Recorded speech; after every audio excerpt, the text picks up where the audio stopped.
네, 오늘 말씀 제목 함께 읽어보시도록 하겠습니다.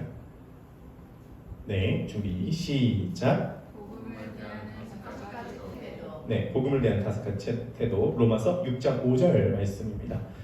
읽어보시도록 하겠습니다. 준비 시작. 만일 우리가 그의 죽으심과 같은 모양으로 연합한 자가 되었으면 또한 그의 부활과 같은 모양으로 연합한 자도 되리라. 아멘. 우리가 지난주에 이어서 로마서 6장 말씀을 다시 한번 말씀을 이제 나누어 보도록 하겠습니다. 복음을 중점적으로 우리가 이제 말씀을 나누고 있습니다. 왜냐하면 로마서 자체가 계속적으로 복음을 이야기를 하고 있죠. 물론 이제 로마서 12장으로 넘어가면서부터 복음의 결과로서의 삶을 이야기하지만 그 전까지는 계속 복음을 이야기를 하고 있습니다. 복음이 뭐죠? 네, 복음은 굿뉴스죠. 그리고요, 소식입니다. 네, 이루어진 거죠. 또요, 예수님의 죽으심이죠. 그렇죠? 그러니까 뭐가 복음이 아니죠? 그렇죠. 율법은 복음이 아니죠. 복음의 결과는 복음이 아닙니다. 또 뭐가 복음이 아니죠? 조언은 복음이 아니죠. 또요? 네, 가르침은 복음이 아닙니다. 그것이 틀렸다는 것은 아닙니다. 하지만 그게 복음은 아니라는 것을 우리가 꼭 기억할 필요가 있겠습니다. 복음에는 여러 가지 측면들이 있는데 그 중에 가장 핵심적인 측면에는 뭐가 자리 잡고 있냐면 대속의 개념이 자리 잡고 있습니다.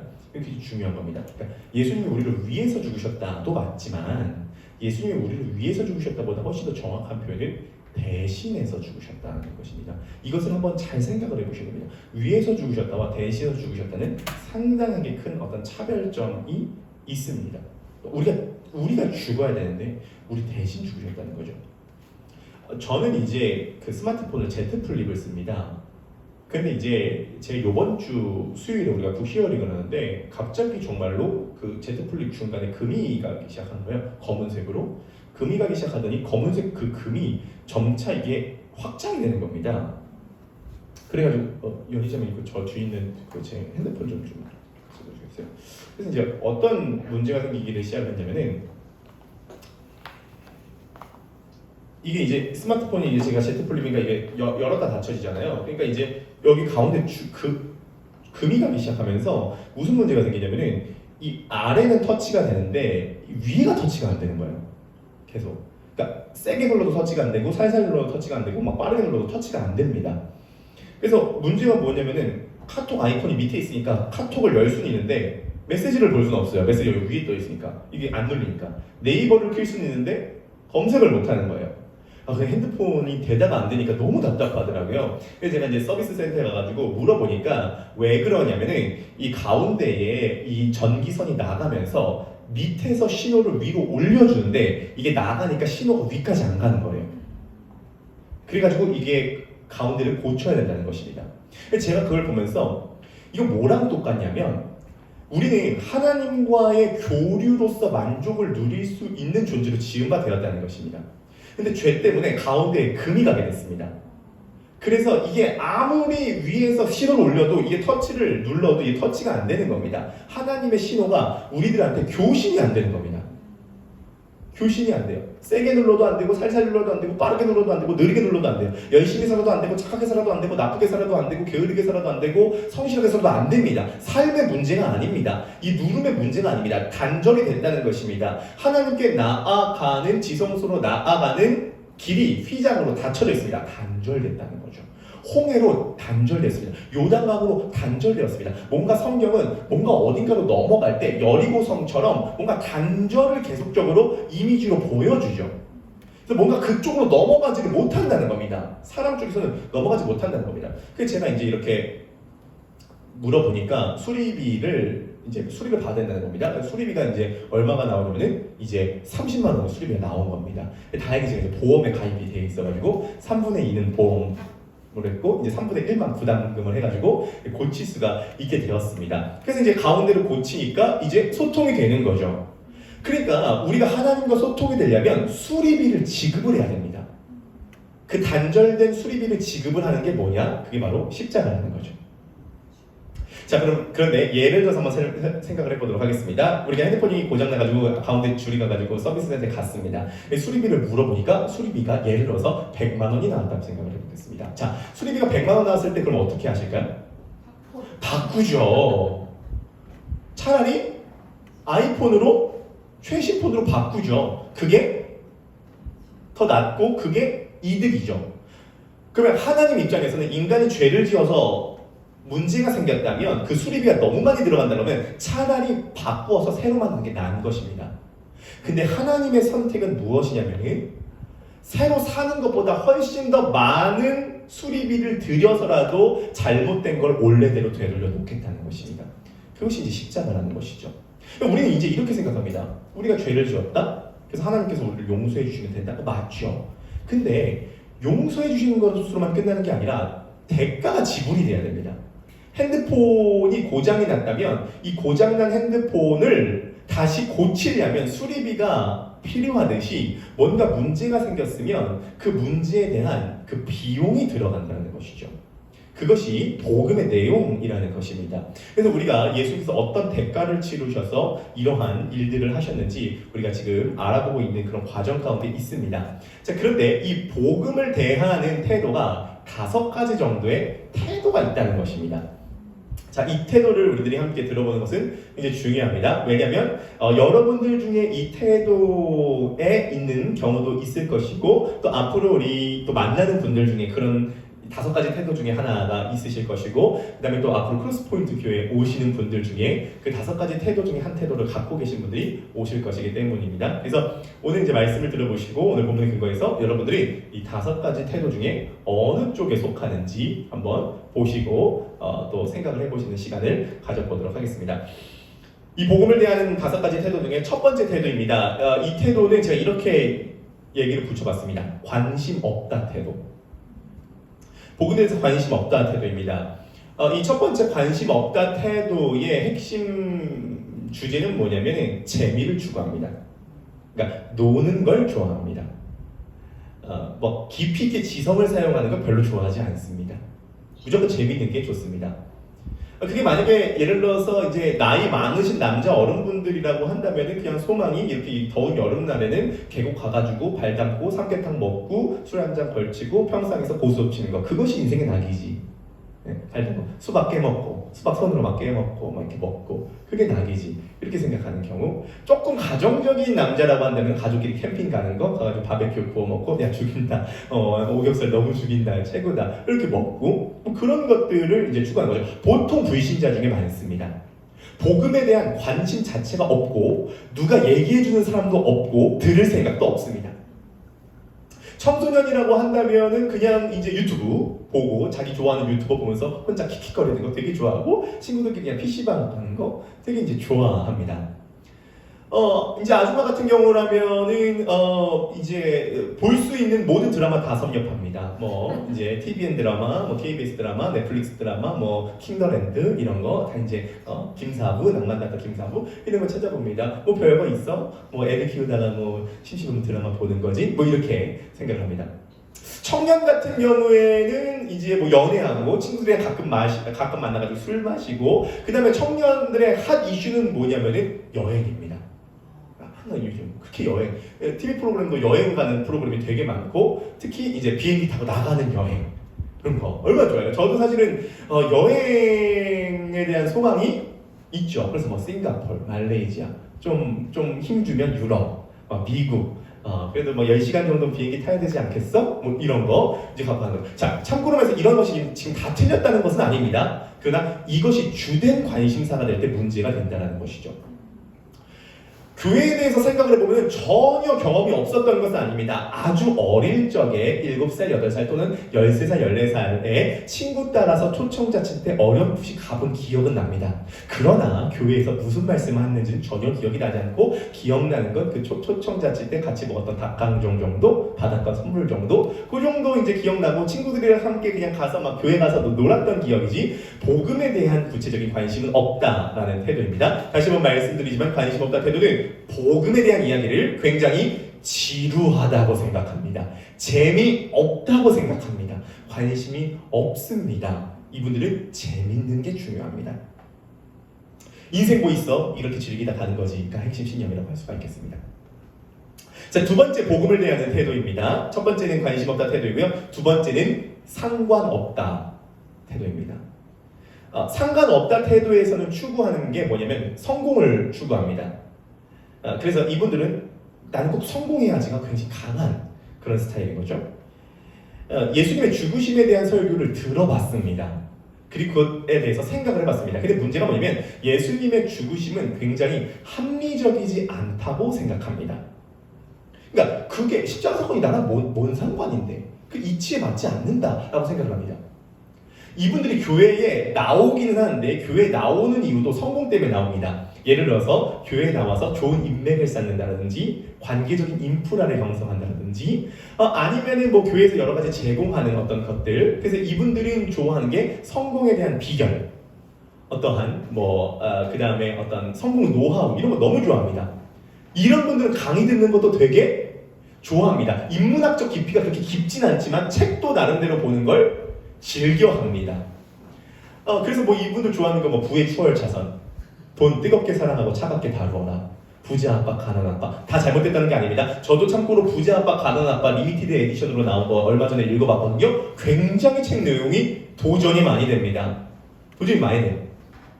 근데 이제 이분들 같은 경우에는 이제 특히 관심 있는 게 나며 나의 성장이며 자아 실현에 관심이 굉장히 많습니다. 이분들이 거부하는 개념 중에 가장 큰 개념이 뭐냐면 죄입니다.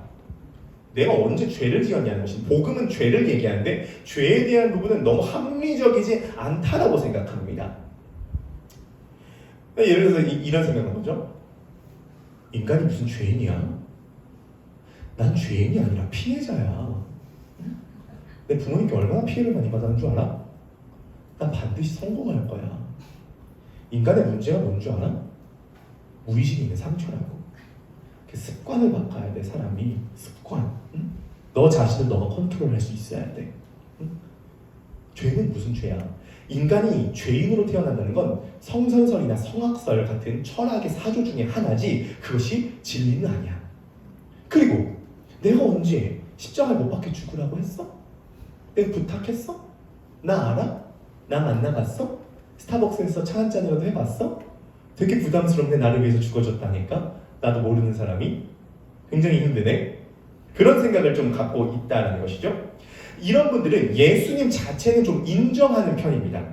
예수님 자체는 좀 인정하고요. 또 예수님 참 사랑의 삶을 살았고 모델로서의 삶을 살았고 또 굉장히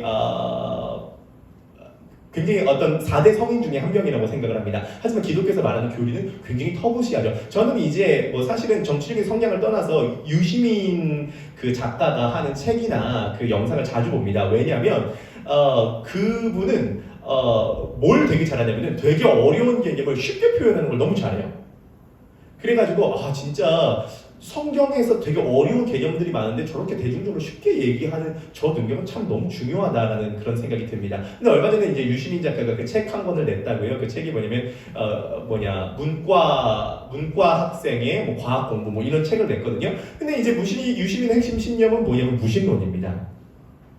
인간은 진화적 산물이라는 거죠. 그것의 관점에서 그 모든 것을 이제 전개해 나갑니다. 완전 철저한 무신론자이고, 이제 유시민의 별명이 한국의 니체다라고 이제 별명이 붙여질 정도로 이제 그런 쪽으로 나아가고 있습니다. 이런 분들 굉장히 합리적입니다.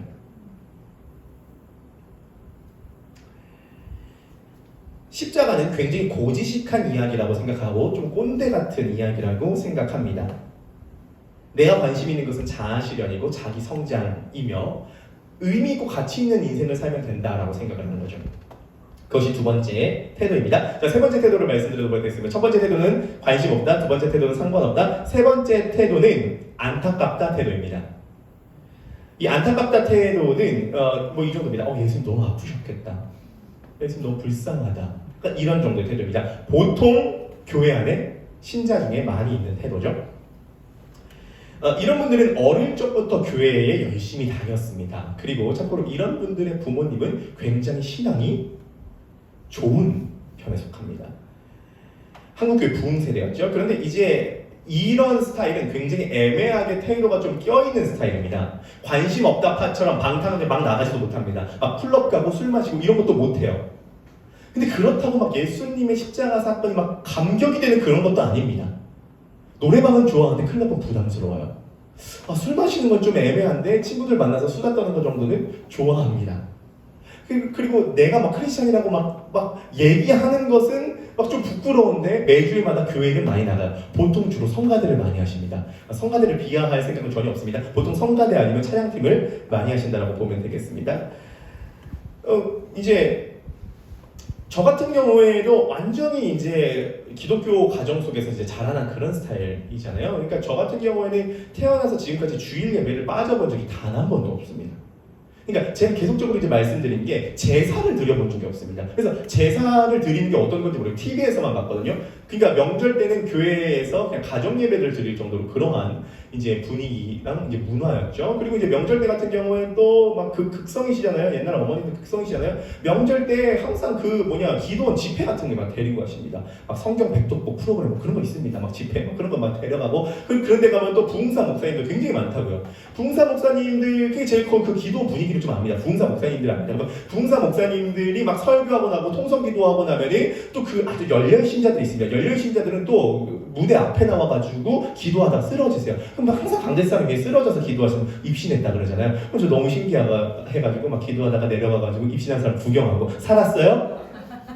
죽었어요? 주님 만나고 있어요? 어떻게 왜 쓰러져 있어요? 너무 신기하니까 그분들 항상 입신하고 막 기도하고 이런 것들 이제 보고 저 이제 뭐 중학교 때 뭐 항상 학생회장 이런 거 막 했었고 3년 내내 뭐 전도왕 안 놓칩니다. 전도왕 안 놓치고 뭐 초등학교 때 뭐 연극 같은 거 막 맨날 하잖아요. 이런 사람들은 크리스마스 때 연극 같은 거 준비하고 굉장히 열심히 합니다. 근데 놀라운 건 예수님의 성육식 사건에 대한 이해도는 전혀 없어요. 그냥 크리스마스 공연 준비하면서 막 애들끼리 막 싸우다가 화해하다가 막 준비하다가 막 그 공연 막 한 거 막 뿌듯해하고 그 정도의 경험인 거죠. 교회 가가지고 이제 예배 끝날 때까지만 기다려서 끝나고 애들이랑 같이 가가지고 식당 가서 오뎅국수 먹고 탁구 치다가 노가리 까다가 집에 와가지고 저녁 6시부터 예능 보다가 쭉 예능 보다가 9시에 개그 콘서트 보다가 10시에 자가지고 그 다음날 학교 가는 뭐 그런 스케줄이에요. 다 스케줄이 정해져 있습니다. 그렇게 그냥 이제 이렇게 하는 거죠. 그런데 이 사람들은 십자가에 대한 이야기를 전혀 안 들은 것은 아니에요. 들었지만 십자가 사건의 핵심이 뭔지, 예수님의 죽으심의 핵심이 뭔지, 복음의 핵심이 뭔지 전혀 관심은 없습니다. 그래서 이 심령 속에서부터, 영혼 속에서부터, 내면에서부터 바뀌는 것은 없습니다. 이분들이 교회 가는 것은 세 가지 때문에 교회 갑니다. 첫 번째, 은혜 받으러 간다. 한 5% 정도 있습니다.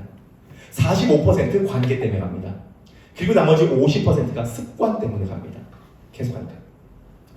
은혜를 아예 안 받는 건 아닙니다. 중간중간에 간헐적으로 은혜 받는 경험이 있기도 합니다. 제가 맨 처음에 은혜 받았을 때가 언제 은혜를 받았었냐면 7살 때 은혜 받았었습니다. 아직도 기억이 납니다. 제가 7살 때 어린이 캠프에 갔었는데 그때의 그 목사님이 누구냐면 박연훈 목사님이라고 하는 목사님인데 그분이 어린이 설교에 굉장한 탤런트가 있는 분이었습니다. 그분이 꼭 설교 중간에 꼭 그렇게 찬양을 했어요. 그분이 설교 중간에 찬양했던 게 제가 아직까지도 임팩트가 있어서 기억하는 게 그분이 이런 찬양이 있었거든요. 내 하나님은 크고 힘있고 능 있어 못할 일 전혀 없네. 그럼 박영훈 목사님이 정말? 이래요. 내 하나님은 크고 힘있고 능 있어 못할 일 전혀 없네. 진짜? 저 산들도 주의 것, 골짜기도 주의 것, 별들도 주의 솜씨. 우와! 내 하나님은 크고 힘있고 능 있어. 아직도 다 기억하잖아. 얼마나 은혜 받았으면 7살 때. 그러니까 어린이 시절에 한번 이 임팩트 받은 게 되게 오래 간다니까요. 그래서 제가 7살 때 그 와가지고 그 박연훈 목사님 테이프를 계속 들었던 것들이 기억이 납니다. 제가 이제 중학교 같은 경우에는 제가 나름대로 이제 찬양 집회 갔었거든요. 그 이제 디사이플스라고 하는 그 찬양 이제 집회에 이제 가가지고 그렇게 가가지고 그 은혜를 많이 받았습니다. 그때 이제 많이 불렀던 찬양이 어떤 찬양을 많이 불렀냐면은 뭐 주의 말씀 의지하여 깊은 곳에 금을 던져 오늘 그가 놀라운 일을 이루시는 것 보라. 이런 찬양을 되게 많이 불렀거든요. 그러면은 이 찬양 인도자가 또 분위기를 잡는다고. 어떻게 분위기 잡냐면 찬양 인도 하다가 중간에 어떤 멘트를 하냐면은 여러분 깊은 곳이 어딘지 아십니까? 바로 이 앞자리입니다. 앞자리로 나오시기 바랍니다. 여러분 깊은 곳으로 나오시기 바랍니다. 그러면 제가 막 눈물이 나. 앞자리가 깊은 곳이라고? 그럼 깊은 곳으로 나가니 주여 하면서 앞자리로 나아가는 거예요. 그래서 앞자리 맨 앞자리에 와가지고 주의 말씀 의지하여 깊은 곳에 그를 던져 막 이렇게 막 울면서 막 찬양 부르는 겁니다. 그럼 그 순간에 사람이 180도 바뀐다니까요. 180도 바뀌어요. 근데 이제 문제가 뭐냐면 집으로 돌아가면 또 180도 바뀌어요. 그래서 이제 180도 바뀌고 또 180도 바뀌어서 총 다 합하면 360도가 바뀌어가지고 원래대로 그 상태인 경우 굉장히 많죠. 이제 이분들은 중간에 이제 낀 세대이기 때문에 이제 애매합니다. 저 아직까지도 기억하는 게 제가 중학교 때인가 중학교 3학년 때인가 고등학교 1학년 때 무슨 노래가 나오냐면은 박진영의 네가 사는 그 집이라고 하는 노래가 나왔거든요. 혹시 아는지 모르겠습니다. 네가 사는 그 집, 그 집이 내 집이었어야 해. 이런 노래였는데요. 교회 안에서 완전 전통교회였는데 교회 안에서 어떤 청년이 그렇게 부르고 있는 겁니다. 그 교회 안에 무슨 유치부실이었나? 거기서 네가 사는 그 집, 그 집이 내 집이었어야 해. 네가 타는 그 차가 내 차였어야 해. 뭐 이런 노래였습니다. 그러니까 그 남자 청년이 그걸 부르니까 옆에 있는 여자 청년이 그걸 보면서 뭐라고 하냐면 교회 안에서 그런 노래 불러도 돼?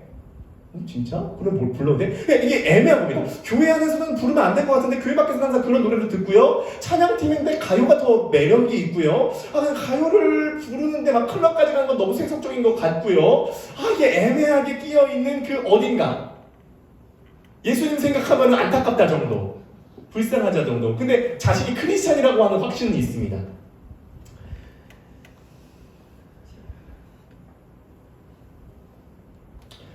이런 류의 설교를 많이 듣습니다. 여러분, 예수님을 향한 첫사랑을 회복하시기 바랍니다. 문제가 있습니다. 첫사랑이 없어요. 회복할 첫사랑이 있어야 첫사랑을 회복하는데 예수님과의 첫사랑이 없어요. 막 회복할 게 없어. 아직 시작을 안 했어. 사랑을 시작을 안 해갖고 과거에 뭐 사랑했나? 예수님을? 그냥 어릴 적부터 그냥 많이 다녔는데 뭐 그런 느낌입니다. 이것이 이제 제가 많이 느꼈던 정서입니다. 3번이 제가 많이 느꼈던 정서이고 여러분들은 어떤지 모르겠습니다. 자, 네 번째 태도입니다. 네 번째 태도는 감격 감사의 태도입니다. 이 감격 감사는 성경이 가리키고 있는 어떠한 핵심이 어떤 가르침에 대한 이야기가 아니라 예수님을 가리키고 있다라는 것을 깨닫습니다. 그래서 나에게 도움을 주는 몇 가지에 대한 이야기를 듣기 위해서 교회에 오거나 아니면 어떤 관계나 어떤 습관 때문에 교회에 오는 것이 아니라 그 예수님의 사건에 매료되어서 그 예수님의 복음에 사로잡혀서 신앙생활을 하게 됩니다. 그래서 예수님께서 이 죄를 해결해 주시기 위해서 어떤 희생을 감수하셨는지 알게 되고 그것을 완전히 다 알 수는 없지만 조금씩 알아가면서 실제적인 내면의 변화가 시작이 됩니다. 이제 금요일날 이제 기영자매님이랑 범순영님 만나서 이야기를 하는데 이제 기영자매님이 그런 얘기를 하더라고요. 이 예수님의 대속에 대한 이야기가 처음에는 잘 헷갈렸는데 듣다가 보니까 조금씩 이 이해가 되기를 시작한다는 거예요. 그러더니 마음의 변화가 일어나기 시작한다는 거죠. 예를 이런 것이면 이제 기영자매님이 무슨 얘기를 했냐면 얼마 전에 금쪽이 상담소라고 하는 그 프로그램을 봤대요. 오은영 박사님이 인도하는 그거잖아요. 근데 거기에 어떤 예시가 나왔냐면 중학교 1학년짜리 남자인데 부모님 폰으로 게임 아이템을 결제를 했는데 얼마를 결제했냐면 600만 원을 결제한 겁니다. 600만 원. 그러니까 이제 이 부모님 입장에서 환장을 노리신 거죠. 애는 전혀 문제의식을 느끼지 못하고 그게 문제다라는 생각도 갖지를 못합니다. 그러니까 너 이거 어떻게 할 거냐. 애는 내가 뭘 잘못했는데 그 느낌입니다. 아빠가 이야기합니다. 너 최소한 이거 미안하게 생각하는 정도는 해야 되는 거 아니냐. 너 어떻게 이렇게 문제의식이 전혀 없냐. 얘는 실제적으로 문제의식이 전혀 없습니다. 너 그럼 너 어떻게 할 거냐. 애가 나 갚을 건데 어떻게 갚을 거냐. 중학교 1학년짜리 이렇게 얘기한다는 거죠. 나 대출 받을 건데. 그러니까 이 부모님은 이게 환장을 모르신 겁니다. 이게 막 눈물을 흘리고 어떻게 해야 될지 모르는 그런 상황 가운데 있다는 거죠. 그런 애들 보면 우리는 무슨 생각이 들죠? 주여 두들겨 패야지. 뭐 약간 그런 생각이 들죠. 이해 뭐 어떻게 하나 그런 생각이 들잖아요. 하나님 입장에서 우리가 죄인이면은 우리는 하나님 입장에서 우리를 볼 때 그냥 두들겨 패야 되는 겁니다. 실제로 죄인이라고 하는 건 로마서에서 뭐라고 하냐면 우리가 하나님의 진노 안에 있게 됐다는 거죠. 하나님의 어떤 감정이 막 분노가 돼서 어떤 감정적 진노가 내리는 것이 아니라 공의가 깨졌기 때문에 그 깨진 공의 때문에 하나님의 진노가 인간에게 쏟아부어질 수밖에 없다는 것입니다. 자, 예를 들어서 한번 생각을 해보시기 바라겠습니다. 예를 들어서 이 부모님이 이 중학교 1학년짜리 아이를 용서해준다고 생각을 해보세요. 자, 그러면 용서하고 끝인가요? 용서해줬으면 그 다음에 어떻게 되죠? 어떻게 되죠? 네, 그렇죠. 문제가 거기 있는 것입니다. 용서를 해주면 600만 원이 없어진 게 아닙니다. 용서를 해줬으면 부모님이 그 600만 원을 갚아주셔야 된다는 겁니다. 우리는 자꾸 십자가 사건이 그냥 하나님께서 우리를 사랑하셨고 하나님께서 우리를 용서해 주셨다라는 개념으로만 봅니다. 그런 개념이 아닙니다. 십자가라고 하는 개념은 뭐냐면 우리가 600만 원의 게임 아이템을 결제해가지고 부모님이 보시기에 이 일이 저질러진 겁니다. 이 일이 저질러졌기 때문에 부모님이 나를 사랑하셔서 나를 용서해 줄 수 있지만 이 저질러진 일을 누군가는 해결해야 된다는 것입니다. 이 지불, 그러니까 이 빚을 지불해야 된다는 것입니다. 이 빚을 지불해 주신 분이 누구냐면 예수님이라는 거죠. 그래서 이 대속에 대한 개념을 완전히는 깨닫지는 못하더라도 조금씩 알아가면서 우리는 자꾸 예수님이 우리를 얼마나 사랑하셨는지에 대해서만 관심이 있습니다. 그런데 제가 계속적으로 강조드리고 싶은 것이 있습니다. 얼마나 사랑하셨는지보다도 더 중요한 것은 어떻게 사랑하셨는지입니다. 하나님이 우리를 사랑하신다. 알라로 바꿔보세요. 알라가 우리를 사랑한다. 마호멧이 우리를 사랑한다. 이슬람, 유대교 용어로 바꾸면 다 성립이 됩니다. 기독교의 차별성은 하나님이 우리를 얼마나 사랑하셨는지에 대한 게 있는 것이 아닙니다. 그거는 이슬람이나 유대교로 다 있는 개념입니다. 얼마나 사랑하셨는지에 방점이 있는 것이 아니라 어떻게 사랑하셨는지에 방점이 있는 것입니다. 이 차이를 이해하시겠습니까?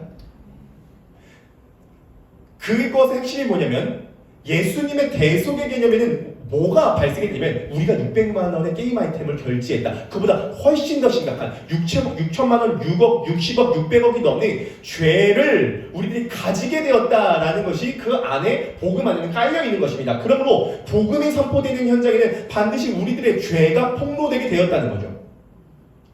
근데 많은 현대인들은 재미를 추구하거나 합리성을 추구하는 사람은 죄에 대한 것을 얘기를 했을 때 굉장히 큰 거부감을 느낍니다. 그런데 한번 생각을 해보시기 바라겠습니다. 오늘날 우리들이 겪고 있는 모든 문제를 자기 중심성이라고 하는 죄를 생각하지 않고서는 이 문제를 어떻게 해석할 수가 있겠죠? 얼마 전에 서희초 초등학교 교사 선생님이 학교 안에서 목을 매서 돌아가셨습니다. 이유가 뭐냐면은 학생 인권이 중요하다라고 생각을 했기 때문에 학생 인권을 강조하다 보니까 학부모가 이 선생님한테 연락해서 갑질했다고 합니다. 동일한 시간대에 한 선생님이 초등학교 6학년짜리 남자애한테 얻어맞게 됩니다. 폭행을 당하게 됩니다. 이 여자 선생님이 너무 트라우마에 걸려가지고 병원에 입원했습니다. 자기 남편이 이 여자 선생님을 자기 아내죠. 껴안으려고 가니까 이 여자 선생님이 경련을 일으켰대요. 막 벌벌벌 떨면서 남편에게 다가오지 말라고. 이게 지금 트라우마가 걸렸다는 거죠. 그 사건이 일어나자마자 2,000명의 교사 선생님이 나도 당했다라고 지금 교사 미투 운동이 발생하고 있습니다. 그러니까 옛날에는 스승의 그림자도 밟지 않는다고 했는데 이제는 애가 선생님을 패는 그러한 어떤 상황 가운데 갔습니다. 그래서 대부분의 네티즌들은 뭐라고 얘기할까요? 애들은 맞아야 된다. 교권이 무너졌다. 교권을 다시 회복해야 된다. 그럼 옛날로 돌아가면 어떤 문제가 생기죠? 네, 80년대 교사 선생님들이 애들을 이유 없이 때리죠. 영화 대사, 유명한 대사 뭐 있어요? 친구의 너가 아버지 뭐하 신호. 그래서 장의사인데요. 잘났다 해서 엄청 때리죠. 너가 아버지 뭐하 신호. 건달입니다. 더 때리잖아요. 이거 김광배 아저씨가. 그러니까 그때는 이유 없이 때리죠. 그리고 차별하죠. 더 문제가 생기죠. 그러면 우리는 이제 딜레마죠. 학생 인권을 강화해야 되나요? 교권을 강화해야 되나요? 여기를 누르면 여기가 튀어나오고 여기를 누르면 여기가 튀어나옵니다. 학교 안에서만 발생되는 문제가 아닙니다. 오늘날 가정 안에서 발생되는 문제 중에 자기중심성 때문에 생기는 문제가 얼마나 많을까요? 잘못된 방식으로 자녀를 사랑해서 발생되는 문제가 얼마나 많을까요? 어거스틴이 뭐라 그러냐면 죄가 뭐냐? 고장난 사랑이라고 그랬거든요. 사랑하되 고장난 사랑하는 거예요. 그래서 엄마가 내 아들을 사랑하는데 내 아들만 사랑하니까 학부모한테, 그러니까 교사한테 연락을 해서 갑질을 하는 겁니다. 내 아들을 너무 사랑하는 거예요. 내 딸을 너무 사랑하는 겁니다. 그러니까 고장난 사랑을 하게 됐다는 거죠. 내 가족을 너무 사랑합니다. 오늘날 가장 큰 문제점 중에 하나가 뭐냐면 하나님 대신에 하나님 자리에 가족을 올려놨다 아니에요? 나 중심, 그러니까 나를 우상으로도 삼지만 가족을 우상으로도 삼는 경우가 굉장히 많죠. 근데 문제가 뭐냐면 가족을 우상으로 삼는데 코로나 기간에 가족 안에서 생긴 문제 많을까요? 안 많을까요? 되게 많죠. 코로나 전에는 다 따로 떨어져 사는데 코로나가 되니까 같은 집안에 몰려 있으니까 서로 많이 싸웠다 안 싸웠다? 엄청 많이 싸우게 된 것입니다. 사랑하는 가족인데 코로나 때 계속 같이 있으니까 고장난 사랑을 하게 됐다. 물론 여기 계신 분들은 다 너무 주와 함께 죽고 주와 함께 사는 분들이니까 이제 기본적으로 그렇습니다. 죄를 얘기하지 않고 오늘날 우리들이 갖고 있는 문제의 핵심을 접근할 수 없다고 보입니다. 그래서 저는 오히려 진짜 합리적으로 생각한다면 죄를 인정하는 게 더 합리적이라고 봅니다. 어릴 적에 받은 상처가 아니라 인간이 죄인이기 때문에. 그래서 이제 팀 켈러 목사님은 그런 얘기를 합니다. 팀 켈러 목사님 뭐라고 얘기를 하냐면, 팀 켈러 목사님 참고로 좌파도 우파도 아닙니다. 정말 정확하게 균형점을 잡는 분입니다. 그래서 양쪽에서 오해를 받습니다. 팀 켈러 목사님 우파 아니냐 좌파 아니냐 그런 공개 받습니다. 근데 그 팀 켈러 목사님이 뭐라고 얘기를 하냐면 이렇게 얘기를 합니다. 좌파 운동을 하는 사람들이 왜 실망하냐면 인간의 원죄를 인정하지 않기 때문에 우리가 서로 힘을 합하고 우리가 함께 진보적인 방향으로 계속 나아가면 세상은 아름답게 만들 수 있다라고 생각해서 뭔가를 만들었는데 항상 실망한다는 거예요. 왜냐면 중간중간에 인간의 죄성이 드러나기 때문이죠. 그래서 좌파 운동가들이 항상 실망하는 지점이 인간의 원죄에 대한 간과가 있기 때문에 실망한다라고 이야기를 합니다. 전 100% 동의합니다. 인간이 죄인이다라고 하는 그 관점에서부터 우리가 시작을 해야 된다는 것이고요. 만약에 인간의 죄인이라고 한다면 우리는 하나님의 진노 아래서 피할 수가 없다는 것이죠. 그 문제를 해결하러 이 땅 가운데 오신 분이 예수님이시라는 겁니다. 물론 예수님은 좋은 말씀을 정말 많이 하셨습니다. 대접받고자 하는 대로 대접하라. 네 원수를 네 몸같이 사랑해라. 오른밤을 맞으면 왼밤도 돌려대라. 이런 좋은 얘기를, 선한 사마리아 비유, 이런 좋은 얘기를 정말로 많이 하셨습니다. 그러나 예수님께서 이 땅 가운데 오신 핵심 목적은 뭐냐면 자신을 화목 제물로 주셔서 인간 대신 자신이 죽으심으로써 하나님과 인간의 단절된 관계를, 그 죄라고 하는 문제를 해결해 주심으로써 인간과 하나님과의 관계를 다시 한번 연결시켜 주시기 위해서 죽기 위해서 오셨다는 거죠.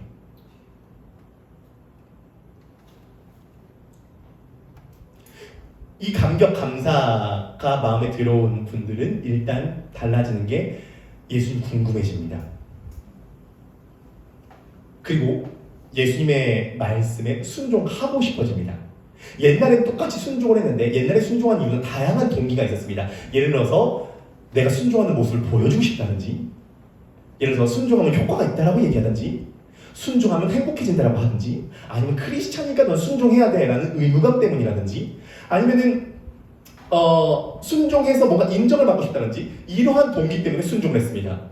그런데 이 복음을 알면 순종에 대한 동기가 바뀝니다. 순종하고 싶은 이유가 뭐냐면 예수님을 사랑하기 때문입니다.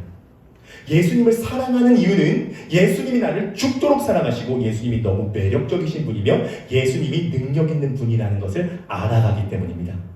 그래서 그것을 알아갈수록 예수님을 사랑하게 되고 사랑할수록 순종하고 싶어지게 되는 거죠. 동기가 사랑으로 바뀌게 되는 것입니다.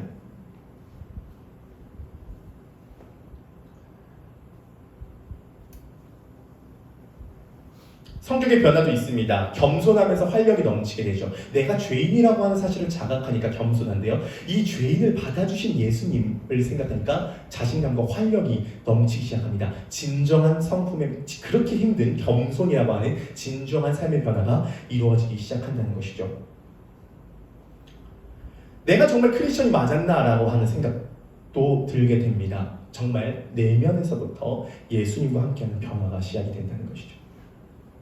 지코도 한번 말씀하시겠습니다. 하나님 어린 양 독생자 예수 날 위해 죽으신 주님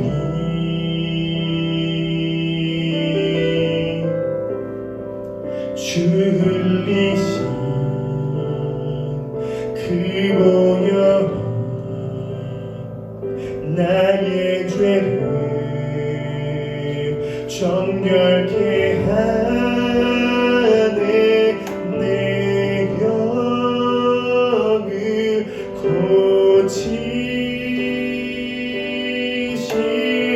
고치시네 송축하리라 화목케 하신 주 나의 모든 죄 깨끗게 하셨네 송축하리라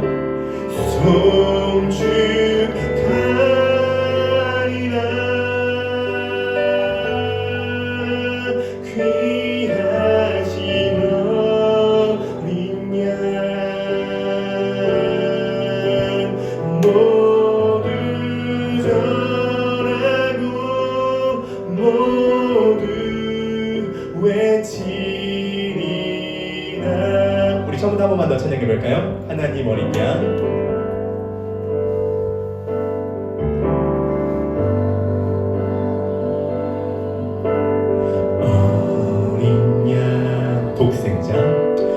독생자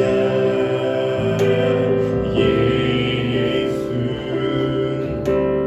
날 위해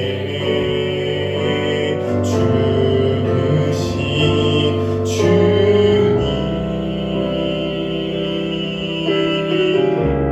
주님 줄리신 아멘 그 보혈이 나의 죄는 정결케 하네 내 영을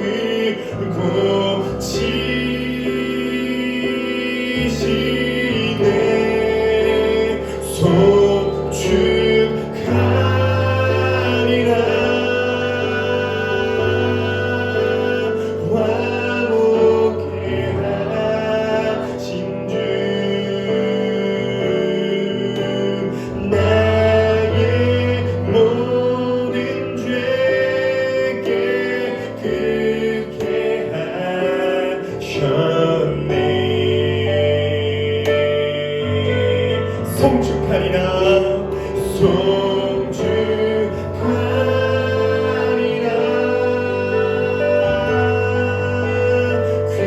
귀하신 어린 양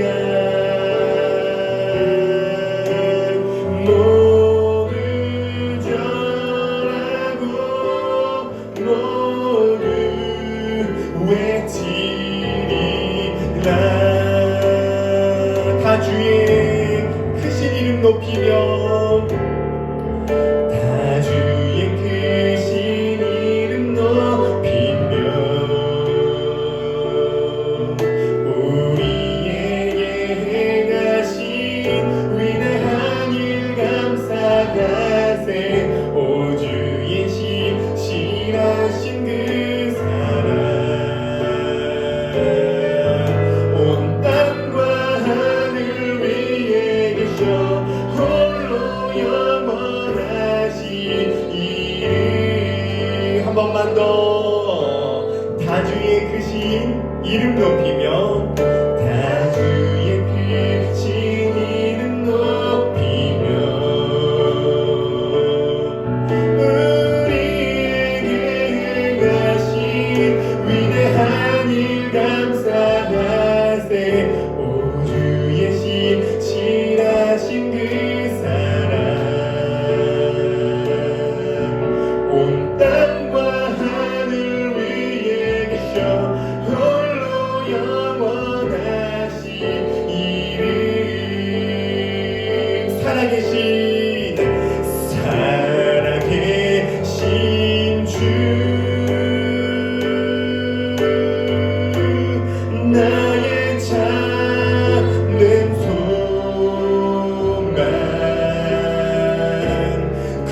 왜냐하면 사랑의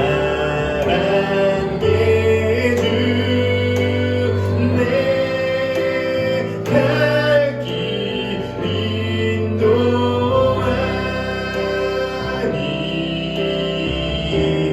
내 모든 삶의 기쁨 늘 한 번만 더 주님 의지하시면서 살아계신 주님을 찬양합니다. 살아계신 주 I can't wait tomorrow 걱정 근심 전혀 없네 전혀 없네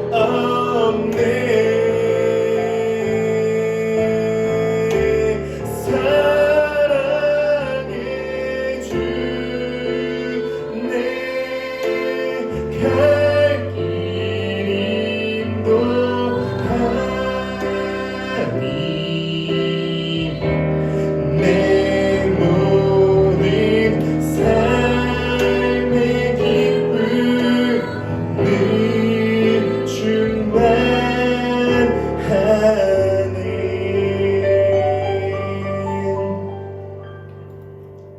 옛날에 이렇게 그냥 불렀던 찬양이 이제는 복음 안에서 해석되기 시작하고 감격이 되기 시작하고 정말로 의지적으로 걱정 근심을 없애려고 하는 것이 아니라 정말 걱정 근심이 없겠구나라는 생각이 오게 되는 거죠. 자, 우리가 여태까지 4가지 태도를 살펴봤습니다. 관심 없다 태도, 상관없다 태도, 안타깝다 태도, 감격 감사 태도입니다. 자, 문제는 5번째 태도입니다. 좀 먼 얘기가 될지라도 5번째를 좀 들어주셨으면 좋겠습니다. 그리고 이제 이 5번째 태도는 조금 이제 조금 이제 어떤 신학적인 얘기가 좀 들어갑니다. 그래서 한번 좀 들어봐 주시면 좋겠습니다. 왜냐면 성경이 이야기하고 있는 태도이기 때문이죠. 5번째 태도는 뭐냐면 나도 죽음 태도입니다. 4번째 태도는 감격 감사 태도라면 5번째 태도는 나도 죽었다입니다. 오늘 본문으로 하자면 내가 예수님의 죽으심과 연합됐다는 거죠. 그러니까 굉장히 중요한 게 있습니다. 자꾸 우리는 예수님과 함께 죽었다라고 하는 이 표현이 점점 죽게 될 것이다 라고 이 본문을 이해합니다. 근데 그것이 아닙니다. 오늘 본문에서 정확하게 얘기한 게 그리스도와 함께 죽었다입니다. 과거형으로 되어 있습니다. 그러니까 예수님을 믿고 난 다음에 점점 변화되는 것에 관련된 본문이 아닙니다. 그러니까 어떤 본문을 볼 때 그 본문이 어느 파트에 해당되는지를 생각하는 게 되게 중요합니다. 죄송한 말씀이지만 신학적 표현을 하나만 좀 빌려오도록 하겠습니다. 오늘 본문은 성화의 관점이 아니라 칭의의 관점에서 봐야 됩니다. 조금 용어로 하자면 오늘 본문은 제자도 관점에서 보는 것이 아니라 구원론 관점에서 봐야 됩니다. 우리식으로 표현하자면 오늘 본문은 복음의 결과 파트가 아니라 복음 파트입니다. 예수님을 믿게 되고 살아가면서 점점 죽어지는 것이 아니라 예수님을 처음 믿을 때에 발생되는 일이라는 것이요. 예수님과 함께 죽었다는 것입니다. 우리는 자꾸 이 복음의 사건이 앞으로 일어날 사건처럼 생각합니다. 그러나 이 복음은 일어난 사건입니다. 근데 오늘 본문을 보면 좀 재밌는 표현이 나오는데 우리가 예수님이랑 연합할 때 2가지로 연합합니다. 예수님의 죽음과 예수님의 부활인데 시제를 조금 다르게 쓰고 있다는 것입니다. 우리 좀 표시된 우리 로마서 6장 5절을 좀 보여주시고요. 우리 한번 읽어보도록 하겠습니다. 로마서 6장 5절 말씀 파란색 표시에 조금 좀 주의를 기울이시면 감사하겠습니다. 준비 시작.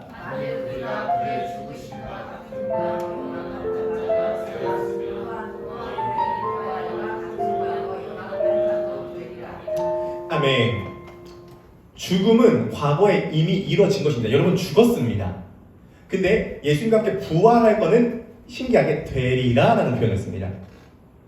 그러니까 여러분들은 부활하게 될 것입니다. 그러니까 예수님이 부활하셨잖아요. 그 부활은 우리들이 그렇게 될 거라는 것을 미리 보여주신 것입니다. 그래서 예수님께서 부활하실 때 뭐를 갖고 계시냐면 몸을 갖고 계셨습니다. 그것을 누가복음에 보시면 그래서 예수님께서 뭘 잡수시냐면 생선을 잡수시거든요. 그래서 여러분들이 앞으로 우리가 죽고 나면 천국에 가지만 예수님이 이 땅 가운데 재림하실 때 여러분들의 몸이 다시 부활하게 됩니다. 어떻게 부활하는지 잘 모르겠습니다. 전 뭐 상세히 무덤에서 갑자기 이렇게 팍 팔이 터져 나오나 모르겠습니다. 근데 부활합니다. 자, 정확하게 나와 있는 게 데살로니가전서 4장 16절에서 17절 말씀입니다. 너무 먼 얘기라고 생각하지 마시고 성경이 이야기하는 바를 우리가 한번 따라가 보기를 원합니다. 16, 17절 함께 읽어보도록 하겠습니다. 준비 시작. 주께서 호령과 천사장의 소리와 하나님의 나팔 소리로 친히 하늘로부터 강림하시니 그리스도 안에서 죽은 자들이 먼저 일어나고 그 후에 우리 살아남은 자들도 그들과 함께 구름 속으로 끌어올려 공중에서 주를 영접하게 하시리니 그리하여 우리가 항상 주와 함께 있으리라. 이런 류의 설교를 너무 오랫동안 못 들어봤습니다. 그러나 분명하게 이해하는 건 예수께서 이 땅 가운데 오실 때 우리들이 몸을 갖고 다시 부활한다는 것입니다. 그러니까 죽은 자가 천국에 가는 거랑 다른 개념입니다. 우리는 죽어서 천국에 가지만 그거 다음에 예수께서 이 땅 가운데 오실 때 우리 몸을 갖고 부활한다는 것입니다. 이것은 엄청난 소망을 줍니다. 제가 이제 크로스 넥스트 모임을 할 때 요즘에 읽고 있는 책이 팀 켈러 목사님의 책을 읽고 있습니다. 센터처치 책을 읽고 있습니다. 너무 큰 도전을 받고 영향을 가장 많이 받은 목사님이라고 할 수가 있겠습니다. 복음과 복음의 결과의 카테고리를 나눠주신 분이죠. 뭐 팀 켈러 목사님도 그 위에 C.S. 루이스에게 영향을 받긴 했지만 아무튼 팀 켈러 목사님이 영향을 많이 받았습니다. 요즘도 책을 읽는데 불현듯 무슨 생각을 하냐면 이 팀 켈러 목사님이 2달 전에 돌아가셨습니다.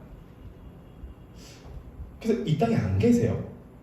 갑자기 그게 기분이 너무 이상한 겁니다. 이렇게 한 세대 속에 살면서 여러 가지 일들을 하시고 많은 영향력을 미치셨지만 지금 없구나, 이 현실에. 우리가 이렇게 죽는구나. 뭔가 마음이 굉장히 이상해졌습니다. 옆에 계신 분들이 조만간 죽으십니다. 그리고 우리는 아무리 사랑하는 가족이라도 헤어집니다. 그러니까 죽음이 슬픈 이유는 헤어짐 때문입니다. 헤어지게 된다는 거죠. 우리는 못 보게 됩니다. 심혜령 권사님, 엄마 보고 싶어요, 안 보고 싶어요? 보고 싶죠. 가끔 보고 싶죠. 엄마 생각하면 지금도 90세이신 할머니가 눈물 흘리면서 엄마 보고 싶어 이렇게 얘기한 거 저 들었거든요. 엄마는 지금도 보고 싶은 거죠. 헤어지게 된다는 것입니다. 근데 복음은 뭐라 그러냐면은 예수님께서 이 땅에 다시 재림하실 때 우리들이 몸이 부활해서 다 만나게 된다는 것이죠.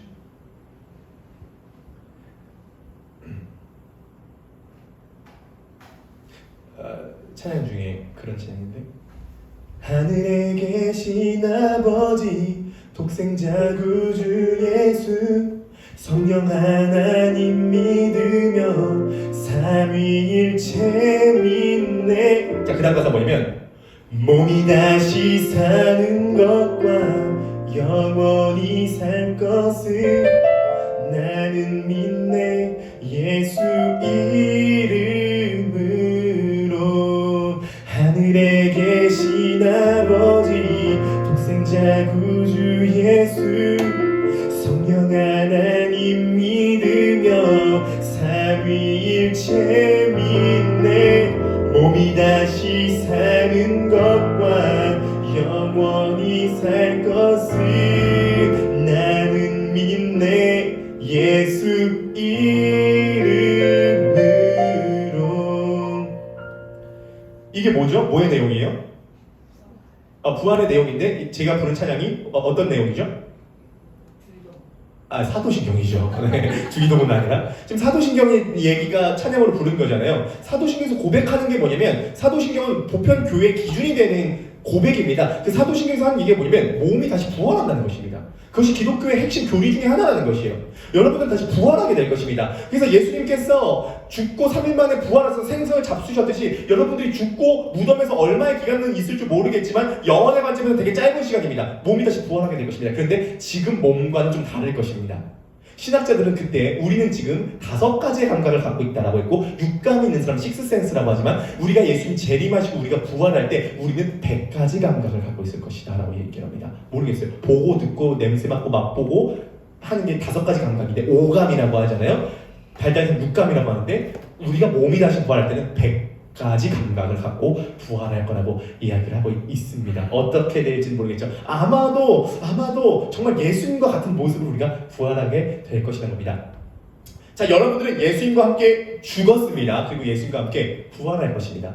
죽었던 건 이미 과거 완료로 된 것입니다. 삶은 또 미리 완료로 된 것이에요. 근데 이제 여러분들의 관점이 어떤 관점이 저랑 똑같습니다. 나 안 죽었는데, 그리고 부활도 너무 먼 얘기인데, 난 내일 아침 출근하는데, 그리고 나는 오늘도 나 계속 살아있는데, 우리의 문제가 뭐냐면 복음이 말이야. 자꾸 우리가 주관적으로 와닿으면 그게 복음이에요.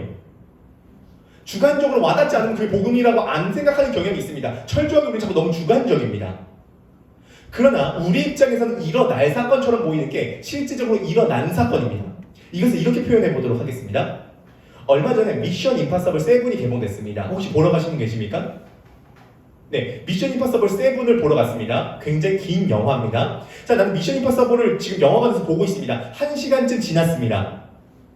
그리고 나서 내 입장에서는 그 미션 임파서블의 결말 내용이 일어날 일입니다. 그러나 영화 입장에서는 이미 그건 일어난 일입니다. 나는 볼 때 줄거리를 모르기 때문에 그게 일어날 사건처럼 보이지만 이미 그건 일어난 사건입니다. 내가 봐야 일어난 사건이 아닙니다. 그건 이미 일어날 사건이 아니라 일어난 사건입니다. 되어질 사건이 아니라 되어진 사건입니다. 그럼 나는 내 입장에서 난 안 죽었죠. 상관없어요. 여러분 죽었습니다. 이미 죽었습니다. 그건 일어날 사건이 아닙니다. 그건 이미 여러분들 복음을 믿었다면 일어난 사건입니다. 나와의 갭을 너무 멀다라고 복음이 사실이 아니라고 믿지 마시거든요. 저 같은 경우에도 나는 죽었다와 갭 차이가 많습니다. 굉장히 많다고요. 그러나 복음을 믿으시기 바랍니다. 여러분들이 예수님이 십자가에 죽었다는 건 같답니다. 여러분들이 죽었다는 겁니다. 예수님이 부활하셨다는 건 같답니다. 여러분들도 부활하게 될 것이라는 겁니다. 그러니까 복음은 뭐냐면 예수님께 일어났던 모든 일이 나에게도 일어난다가 복음입니다. 그럼 이렇게 질문할 수가 있겠죠. 이 부분만 얘기하고 마무리를 하도록 하겠습니다. 그럼 정신승리를 하라고 하는 말이냐? 나 안 죽었는데 나 죽었다? 정신승리하라고 하는 말이냐? 난 내가 이렇게 된 게 아무것도 없는데 그걸 왜 되었다고 생각하냐? 아닙니다. 정신승리가 아닙니다. 우리는 자꾸 복음을 어떤 관점에서 보려고 하냐면 자꾸 내가 뭔가 이뤄놓은 것으로 복음을 보려고 하는 성향이 아직도 남은 것입니다. 그러니까 내가 어느 정도 죽어서 내가 어느 정도 성격이 마더 테레사 정도 됐다라고 하면은 이게 복음으로 내가 죽었다라고 생각하는 경향이 있습니다. 아직도 내 노력과 내 성취의 근거에서 복음을 보려고 하는 것이죠. 그런데요, 만약에 나의 근거에서 복음을 받아들이려면 여러분들이 십자가를 못 박히셔야 되는데요? 아닙니다. 여러분 이렇게 생각하실지 모르겠죠? 복음은 이치에 맞지 않는다. 원래 복음은 이치에 맞지 않습니다.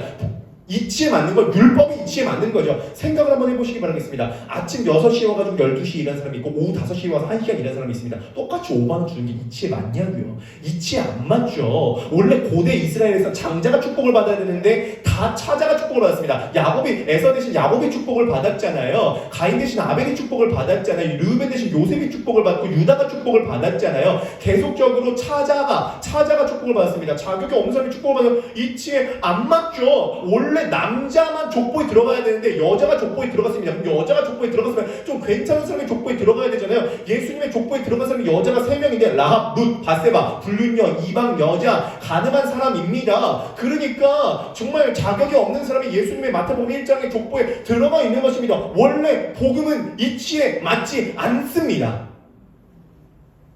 원래 내 것에 근거해서 내가 구원받는 것이 아닙니다. 모든 근거는 예수님께서 이루어진 사건에 기초하고 있다 라고 보는 거죠. 왜 복음이 이치 맞지 않느냐? 간단합니다. 그래야 나를 구원하실 수 있기 때문입니다. 그래야 나를 하나님과의 관계로 회복시켜 주실 수 있기 때문입니다. 오늘 우리가 이 복음을 대하는 5가지 태도에 대해서 알아봤습니다. 첫 번째는 관심 없다 태도, 두 번째 상관없다 태도, 세 번째 안타깝다 태도입니다. 단적으로 얘기해서 이 3가지 태도는 하나님 앞에 서기가 힘듭니다. 그냥 솔직하게 얘기해서 천국 못 간다. 보시면 되겠습니다. 전 요즘, 그러니까 우리가 현실에서부터 누리는 하나님 나라도 중요하지만 전 요즘 팀킬러 목사님 죽은 것을 생각하면 나도 진짜 죽겠구나. 또 사람이 언제 죽을지 모르는구나. 그 생각을 참 요즘 합니다. 하나님 앞에 설 수 있는 건 4번째, 5번째는 적용은 돼야 우리가 하나님 앞에 설 수 있어요. 다른 말로 천국에 갈 수 있다는 것이죠. 그리고 그런 사람들은 하나님 나라를 삶에서도 경험할 수가 있게 됩니다. 여러분들은 이 5가지 중에 어떠한 곳에 속하십니까? 그리고 앞으로 여러분들이 만나게 되실 분들은 이 5가지 중에 어디에 속하게 되실까요? 우리가 그것을 알고 우리 먼저 복음으로 충만하고 이 복음을 그 대상에게 전할 때 저는 우리 앞으로 크로스포인트 교회가 관심 없다, 상관없다 파들에게도 정말 이 복음을 전해서 그들이 영혼이 변화될 뿐만 아니라 안타깝다 정도로 되신 분들에게도 그 복음이 전파됨으로 그들의 영혼이 변화되는 그런 놀라운 역사가 일어나게 되기를 주님의 이름으로 간절히 축복합니다.